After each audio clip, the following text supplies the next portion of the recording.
Hello guys, what is up? My name is Dylan. Welcome to the Popcorn Podcast. I hope everyone is doing fantastic as always. I'm sorry. I know this video is late. It is of course past the halfway point of October, but I have a very good excuse, and that excuse is I have been attending the London Film Festival for the past couple of weeks, which has been really full on. It's been more or less every single day. Very, very full on, very, very exhausting, but an experience that has been absolutely thrilling, and I have loved every second of it. And I cannot wait to share the experience of attending this festival with you guys in its very own video, hopefully coming out later this week. So please do stay tuned for that. It's gonna be a good one, I hope. But for now, we are gonna be talking about everything that I watched in the month of September. So without further ado guys, let's get on into the video.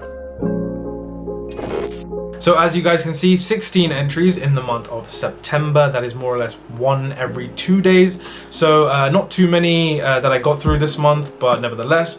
On the 2nd of September, I kicked the month off with 3000 Years of Longing, which is the new film directed by George Miller, who of course did Mad Max Fury Road, a film that I consider to be a masterpiece. I think it is certainly at least one of the best action films of the decade for sure. 3000 Years of Longing is a completely different film to Mad Max. It is a film that very much celebrates the essence of storytelling. It is not anywhere near as strong as Mad Max in my opinion, but it's very well directed and very well shot for the most part. Instead of it being this groundbreaking action film, it is sort of a mystical character drama of sorts, with two performances by Tilda Swinton and Idris Elba right at the center of it. I enjoyed it overall. I seem to have enjoyed it more than the majority of people. I would recommend this film to you if you are in the mood for something a little more unconventional. This is definitely not your typical Hollywood film. It is a little weird at times, a little strange, but overall I did enjoy it, and it is a 3.5 out of 5 stars for me. On the 3rd, I went to see E.T. the Extraterrestrial in IMAX. It was Cineworld Day here in the UK. So I managed to check out E.T. and Top Gun Maverick both in IMAX, both rewatches of course. E.T. was one of my childhood classics. Of course, Steven Spielberg, if you didn't know, is my favorite filmmaker of all time, and to be able to see this in IMAX, in an IMAX print with IMAX sound, was incredible. I swear to God, like when I heard John Williams' score come through those IMAX speakers, I swear to God I started floating. Top Gun Maverick is one of my favorite films of the entire year.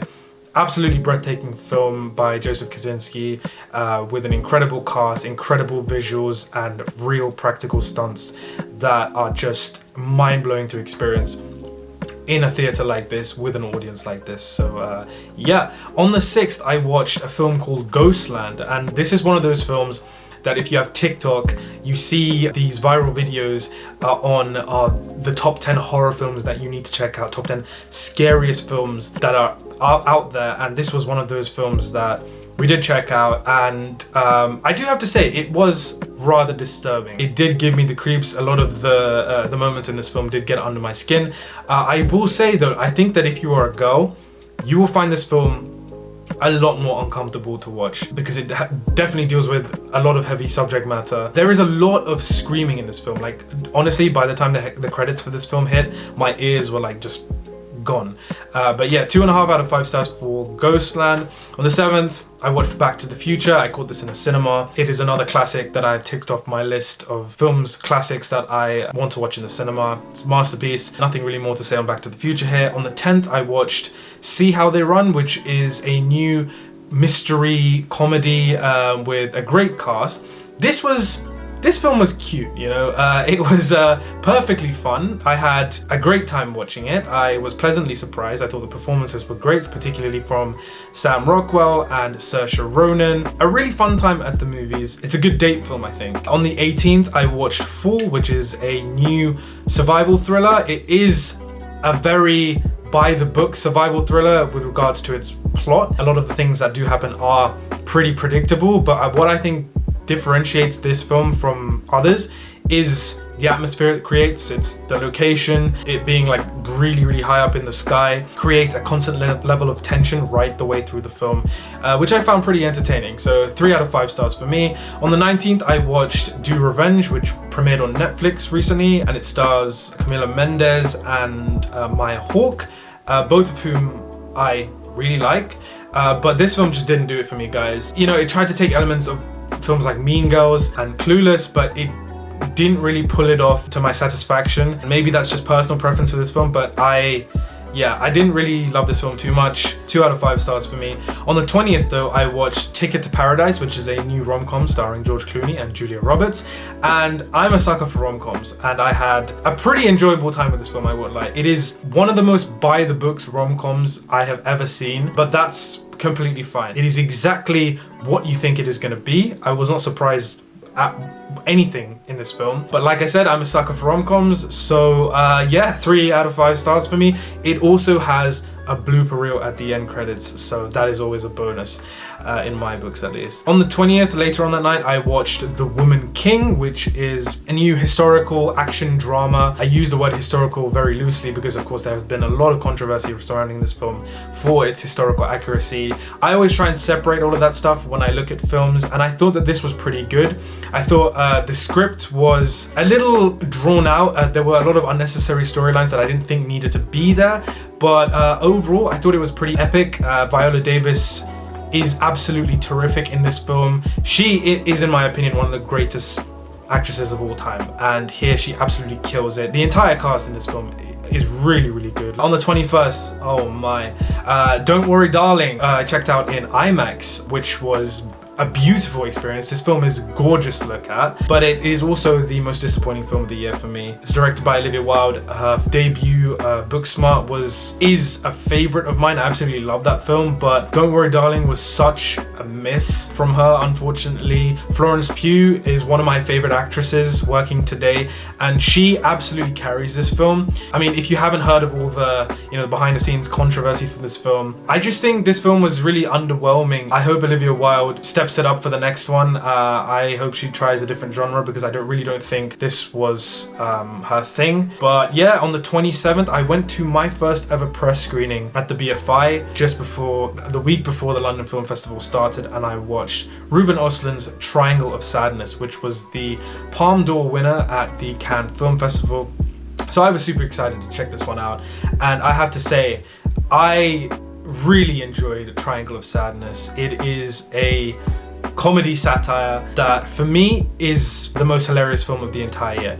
I sat in an audience of critics, people who had notepads out and were, taking notes about the film and, writing up reviews during and after the film. So I wasn't really sure how the audience were going to react to going in, but honestly, everybody was bellowing with laughter right the way through this film. It is separated into 3 very distinct acts, and the first 2 acts are absolutely terrific. The third act, some of the things that happened didn't always work for me, but on a whole, I really enjoyed Triangle of Sadness. I think it is pretty fabulous. On the 28th, I went to see Avatar in IMAX 3D, the remastered version, and it's spectacular. I am one of those people who do think Avatar is a 5 out of 5 film. I think it is a beautiful looking film, and after the end credits, actually, James Cameron popped up on the screen and he thanked us for coming to support the re-release of Avatar, and we got a special look at Avatar 2, a couple of minutes of footage from Avatar 2, which was just incredible. I saw it and I was just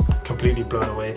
The film looks absolutely stunning, and I cannot wait to check it out come December of this year. On the 29th, I watched Blonde, the most controversial film of the year for sure, starring Ana de Armas, and it is a not a biopic of Marilyn Monroe, but more so a reimagined fictional portrait of the life of Marilyn Monroe. It was a slogfest for me, I'm sorry to say. It was 3 hours in runtime, and I just didn't feel much for this film. As much as it was trying to really make me emotionally invested, I just wasn't. I think Ana de Armas gives the performance of her career. I think she's great in the film, but for me, the film just doesn't work. And if you want to know more of my thoughts on the film, I did do a 1-minute review, like I have done for the majority of the films that I checked out this month. I will link them all in the description box down below. But yeah, Blonde, unfortunately, it was a huge miss for me.